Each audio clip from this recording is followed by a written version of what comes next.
Unidad 2. Interruptores y sensores.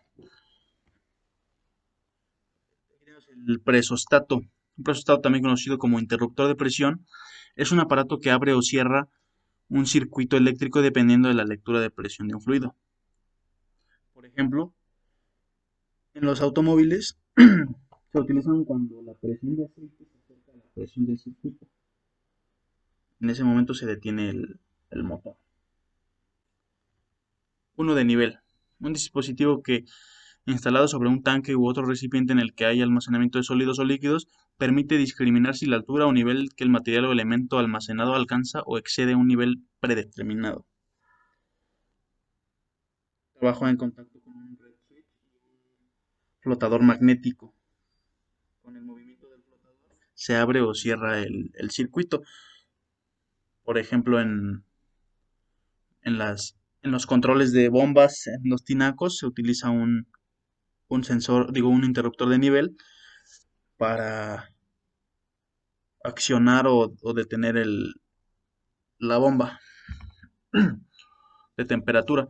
Los interruptores de temperatura o termostatos están destinados a funcionar donde ocurren cambios de temperatura en un recinto. Ya sea, por ejemplo, en una incubadora, me pareció haberlo visto en una incubadora para perros,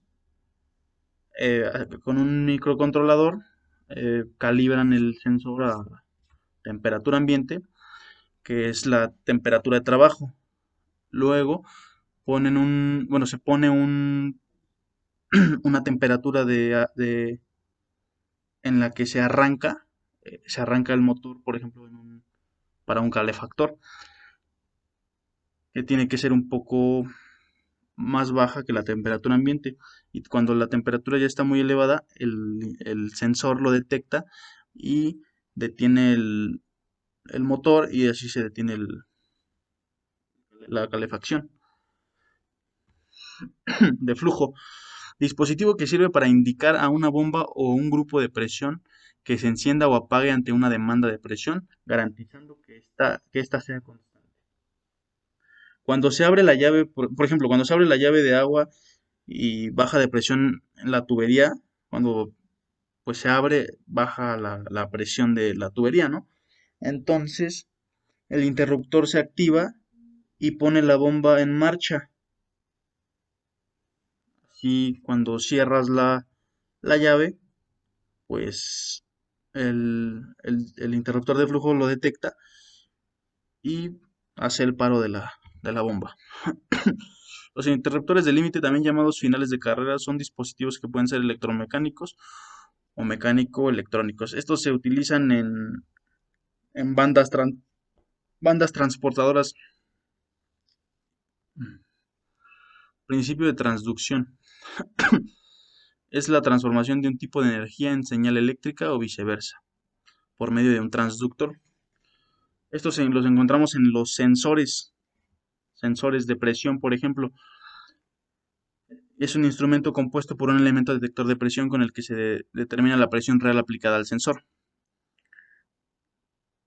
Ya no es como el presostato.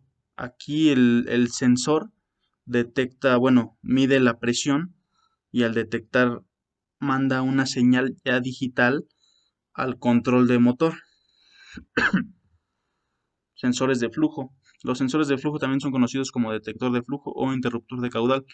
Son equipos para monitoreo de fluidos en tuberías y funcionan con el desplazamiento de un pistón magnético que indica el aumento o disminución del flujo de líquido. Lo mismo se detecta una medida y lo convierte a una señal digital. Y lo mismo pasa con todos los sensores. Básicamente funcionan de la misma manera que los interruptores, pero los sensores mandan una señal digital.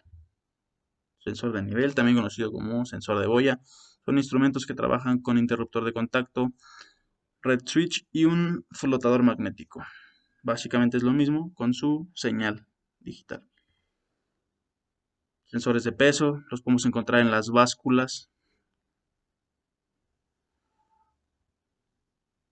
Sensores de velocidad. La detección de velocidad forma parte de un gran número de sistemas industriales en los que se requiere un control de la dinámica en los mismos. Sensores de velocidad suelen pertenecer a uno de los siguientes tipos.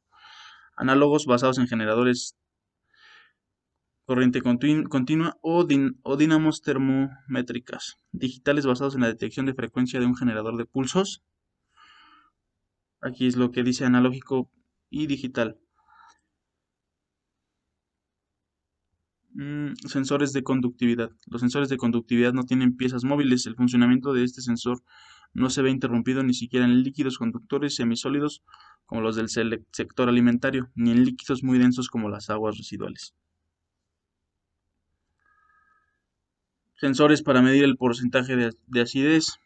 El sistema de pH consiste en un electrodo de pH y un amplificador.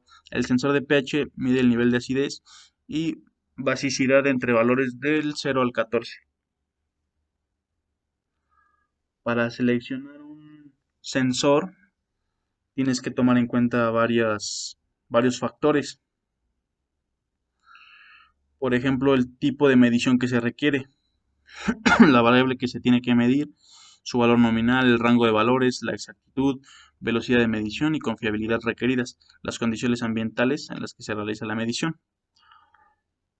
Por ejemplo, como comentaba en las incubadoras, en algún momento con unos compañeros tuvimos la iniciativa de hacer una incubadora para cachorros recién nacidos. Tuvimos que tomar en cuenta qué temperatura necesitan estar los cachorros para poner esa como temperatura mínima. No, no es cierto, una temperatura de trabajo, que prácticamente es la que se tiene que, em, se tiene que mantener.